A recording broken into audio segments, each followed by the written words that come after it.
अस्सलामु अलैकुम वरहमतुल्लाहि वबरकातुहू। हकीम कारी मोहम्मद उमर, शिफाउल मरीज़ दवाखाना ज़िला ननकाना साहब से आपसे मुखातब है। बहुत सारे लोगों को एलर्जी की शिकायत रहती है। हाथ पाँव में ज़्यादातर एलर्जी होती है, ख़ारिश होती रहती है, हाथ पाँव फटने शुरू हो जाते हैं। तो इसके लिए एक लाजवाब नुस्खा जो हमारे एक दोस्त हैं उनका अतिया करदा है, बेहतरीन लाजवाब इसके रिज़ल्ट हैं।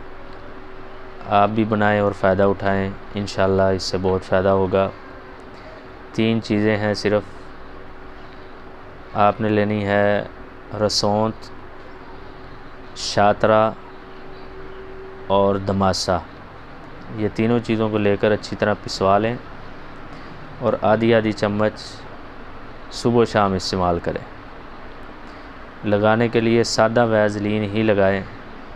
इंशाअल्लाह चंद दिनों में एलर्जी ख़त्म हो जाएगी और फटे हुए हाथ पाँव भी इससे दुरुस्त होने लगेंगे। ख़ारिश और जलन भी ख़त्म हो जाएगी और खून से ग़लाज़तें साफ़ हो जाएंगी।